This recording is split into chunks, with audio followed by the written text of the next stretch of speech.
Dans cette édition, des élèves de terminale d'un lycée de Poitiers qui viennent de donner un spectacle de cirque préparé avec de véritables circassiens. Un planeur spécialement conçu pour permettre aux personnes qui ne disposent plus de l'usage de leurs jambes de faire du vol à voile et même de devenir instructeur. Et pour commencer, voici une application qui, sur le modèle de Airbnb, met en relation les camping-caristes et les propriétaires de terrains susceptibles de les accueillir. Elle a été mise au point par une start-up poitevine. Vous avez un camping-car, mais vous ne savez pas où passer la nuit. Un site internet avec géolocalisation vous permet désormais de savoir en temps réel qui peut vous accueillir sur son terrain. C'est grâce à ce système que ce couple de camping-caristes du Limousin a trouvé un emplacement chez Germain, un éleveur de la Vienne. Dans certaines villes, on ne peut même pas aborder du tout. Alors, à la campagne, on n'aime pas rester souvent tout seul. Donc, on aime bien retrouver les aires des accueillants qui sont, pour nous, sécurisants. Quant à l'accueillant, ce système lui permet d'arrondir ses fins de mois. Les prix varient de 5 à 15 € par camping-car. Germain, lui, héberge gratuitement et mise plutôt sur la vente des produits de la ferme. On connaissait plusieurs camping-caristes qui venaient nous voir déjà avant. Les camping-caristes qui venaient dans le passé, qui sont venus comme ça. Et puis un jour, il y en a un qui nous a dit « Mais pourquoi vous n'accueillez pas les camping-cars plus ?» Et puis ça s'est de bouche à oreille, ça s'est fait. Et puis il y en a qui sont venus, puis c'est très sympathique. La rencontre entre le fermier et le couple de camping-caristes n'aurait pas pu se faire sans l'application créée par Nicolas et deux associés. Ce poitevin de naissance et bordelais d'adoption parie sur une montée en puissance du réseau Caramaps, un réseau qui n'a qu'un an. On a environ 70 accueillants en France, principalement.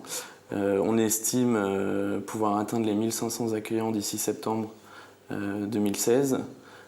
Et au fur et à mesure, effectivement, à nous de travailler dessus et de recruter des particuliers ou des agriculteurs qui reçoivent des camping-cars chez eux. Il y a 300 000 camping-caristes aujourd'hui en France, 3 millions en Europe, un secteur qui ne connaît pas la crise puisque la vente de camping-cars a augmenté de 12% en 2015. De quoi rassurer Nicolas et ses associés qui ont investi 300 000 € en fonds propres pour que leur application devienne incontournable dans le monde du camping-car. Rien n'empêche plus les personnes privées de l'usage de leurs jambes de piloter un planeur et même de devenir instructeur. L'Aéroclub de Colmar vient d'acquérir un appareil à commande manuelle. C'est le premier dans le Grand Est. Quelle meilleure ambassadrice que Béatrice S. Quand je vous entends plus, c'est que je dois mettre la ventilation. Rigolarde. La nageuse dite la torpille française. 20 médailles d'or paralympiques, privée de jambes, mais pas de sa tchatch, pleine d'humour. Ça, c'est pour moi si je suis droit, nord, sud, ok. À terme, ce planeur biplace, dont chacun des postes est équipé de commandes manuelles, pourrait, c'est un des buts, permettre à un handicapé d'occuper la fonction d'instructeur. Non, c'est le ressenti qui est important. On va fermer. Attention. Au revoir. Le câble, c'est lui. Investissement 277 000 €, dont 190 000 à la charge du club. Ça comprend aussi l'ULM remorqueur, moins polluant, moins bruyant, et au fonctionnement beaucoup moins onéreux qu'un avion. Une démarche de liberté. La liberté telle que je la ressentais dans l'eau, je suis sûre qu'on la ressent aussi lorsqu'on plane tout seul. C'est de pouvoir aller où on veut sans avoir à demander de l'aide. C'est un jeu de sensations avec les vents. Une vingtaine d'heures peut suffire pour devenir pilote, ce qui représente le coût de l'obtention d'un permis de conduire, et parfois moins. C'est agréable. Et vous allez recommencer ? Ouais, je pense qu'on faut... Et puis en faire profiter d'autres. Pour l'instant, peu de personnes handicapées pratiquent le vol à voile. On attend toujours à savoir qui fait le premier pas. Eh ben, nous l'avons fait. On a investi dans un planeur qui est équipé pour les personnes handicapées. Et on peut leur dire, venez, nous avons tout ce qu'il faut pour vous apprendre à voler et avoir des ailes. Ces ailes s'attrapent donc à Colmar et ouvrent, paraît-il, les portes de bien des métiers, y compris aux personnes handicapées. Ils sont restés en résidence pendant un mois avec les artistes de la compagnie de cirque Bazar Forain. Les élèves de 2 classes de terminale d'un lycée de Poitiers viennent de donner un spectacle plein de joie et de dynamisme juste avant la dernière ligne droite qui prépare le bac. 3 minutes de relaxation. T'as vu, 3 minutes, je suis trop loin. Parce que c'est ça qu'il vous faut là maintenant.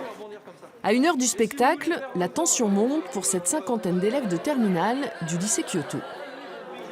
Le stress forcément qui monte toujours. Le nombre de personnes qui va être là ce soir, C'était très rapide, c'est vrai que c'était très compliqué par rapport au timing.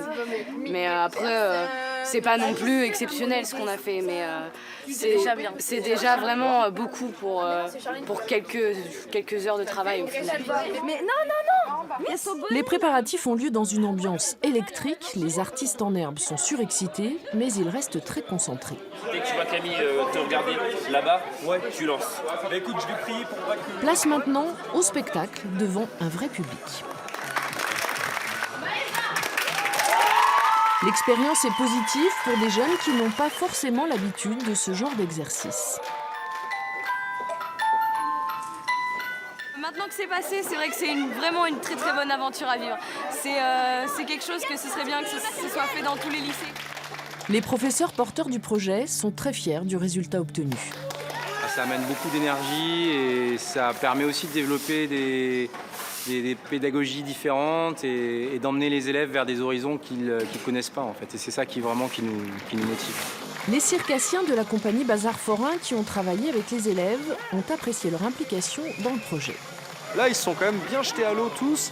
Et après, ce qui est super chouette à voir aussi, c'est du coup l'unité que ça a créée sur les deux classes, parce qu'en plus, c'est deux classes différentes et tout. Mais vraiment, là, je pense qu'ils vont finir l'année un peu différemment qu'elle a commencé. Nul doute que les élèves vont obtenir une bonne note pour ce projet qui entre dans leur cursus de formation, mais il va falloir reprendre pied avec la réalité et préparer les épreuves du bac.